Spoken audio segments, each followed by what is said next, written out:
जय स्वामीनारायण। प्रमुख स्वामी महाराज कहते थे, दूसरे के भले में हमारा भला है। जब हम दूसरे का भला करते हैं तो अपना भला हमारा अपने आप ही हो जाता है। तो आप कोशिश करिए, कोई भी समाज सेवा कार्य शुरू करिए। उसके लिए कोई लंबा कोई एनजीओ बनाने की ज़रूरत नहीं है आपको। अपने आस पड़ोस देखिए, कोई बुजुर्ग आदमी हैं, उनको कोई दवा की ज़रूरत है, वो ला के दीजिए, उनसे पास बैठ के 2 मिनट बात करें। कोई आपकी मेड है, उसकी बच्ची को स्कूल में एडमिशन का है, उसको थोड़ा हेल्प करें। किसी तरह से कुछ भी आप करिए, लेकिन कोई चीज़ ऐसी करें जिसमें आपको कोई मटेरियल प्रॉफिट ना हो। कई बार हम लोग समाज सेवा भी कुछ अल्टीमेटली मेवा मिल जाए उसके लिए करते हैं, वो नहीं करने का। एकदम निस्वार्थ सेवा कुछ करना शुरू करिए और देखिए कैसे आपकी सेहत बढ़िया होती जाती है। एक गुस्सा जब हम करते हैं तो उससे बड़े नुकसान होते हैं। गांव के ज़मींदार थे, उनको गुस्सा बहुत आता था। उन्होंने स्वामी से पूछा कि क्या करूं स्वामी जो गुस्सा ना आए। स्वामी ने कहा, जब भी गुस्सा आए तो 6 कदम पीछे चलने का और 6 कदम आगे। उसके बाद लगे कि ज़रूरी है गुस्सा करना तो कर लेना। उसके स्वामी, हाँ ये मैं कर सकता हूँ आराम से।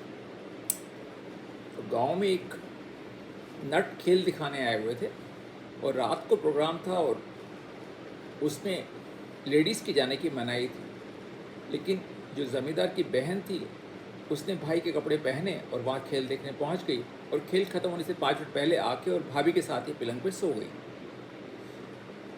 अब ज़मींदार रात कुछ घर में घुसा, उसने देखा उसकी पत्नी के साथ कोई पर पुरुष सोया हुआ है। फटक तलवार निकाले कि सिर कर से अलग कर दूंगा इसके आज में। लेकिन तभी याद आ गया स्वामी ने कुछ वचन दिया था, 6 कदम पीछे चलना है। उसे 6 कदम पीछे चलना शुरू किया और पीछे घड़ा रखा था तिपाही के ऊपर, घड़ा गिरा, एकदम से आवाज़ हुई और उठ गई भैया। तब ज़मींदार को ऐसा हुआ कि आज अगर मैंने इसे गर्दन काट दी होती तो ज़िंदगी भर पछतावा ख़त्म नहीं होता। आप कोशिश करिए, कभी गुस्सा करें ही ना। गुस्सा करने से मुझे कभी फ़ायदा नहीं हुआ और नुकसान बहुत हुए हैं। आज ही गुस्से को छोड़ दें। बीएमआई क्या होता है ये आपको पता होना चाहिए।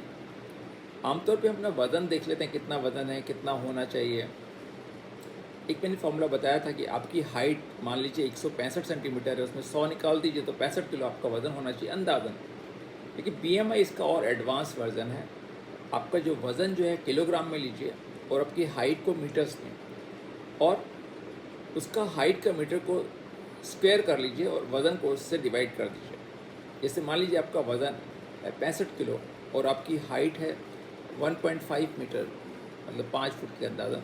तो 1.5 इंटू 1.5 2.25 हो गया और 65 को उससे डिवाइड कर दिया आपने, करीबन जो है ना आपका 32 बीएमआई इसके अंदर आ गया। तो बीएमआई अगर मान लो 25 से कम है तो मतलब तकरीबन हम इसको नॉर्मल मानते हैं। 25 से 30 है तो इसमें ओवरवेट, और 30 से ऊपर है तो ओबेसिटी, मतलब बीमारी है आपको। तो आप ये कुछ चीज़ें ध्यान रखिए तो बीएमआई आपका निकल आएगा। इसकी टेबल्स भी आती हैं, वो टेबल भी कंसल्ट कर सकते हैं आप। फ्रिज को हम बोलते हैं ताला लगा दीजिए। आप कहेंगे साहब फ्रिज के बिना कैसे काम चले घर में? फ्रिज तो घर की जान होती है। हाँ बिल्कुल सही बात है, फ्रिज घर की जान होती है। लेकिन फ्रिज जो है ना बहुत सारी चीज़ें स्टोर करता है, और जब आप फ्रिज इस्तेमाल करते हैं तो उसके अंदर फैट भी स्टोर होता जाता है, वेट स्टोर होता जाता है। फ्रिज की वजह से वेट बढ़ता जाता है। आप हफ्ते भर के लिए प्रयोग करिए। दूध आधा लीटर सुबह शाम लाइए, जितना दूध लगता है उतना लाइए, उसको गर्म करके रख लीजिए, फ्रिज रखने की जरूरत ही नहीं। सब्जी जितनी एक टाइम में बनती है उतनी ले लीजिए, नीचे सब्जी वाला बैठता ही है।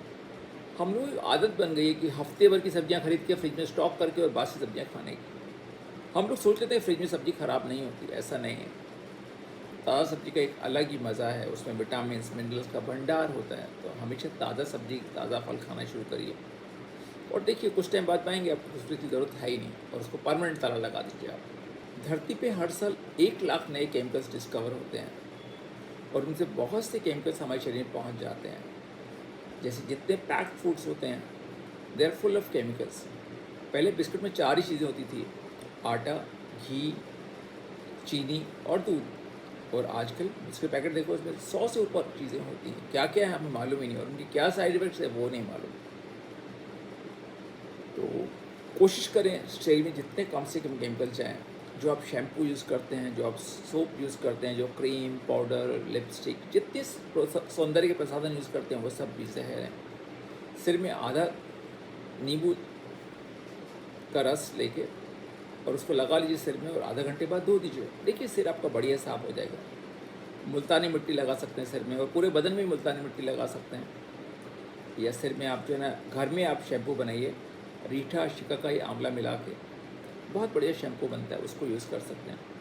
धीरे धीरे पाएंगे आपका ये जितना केमिकल्स हैं उनको आप हटा सकते हैं।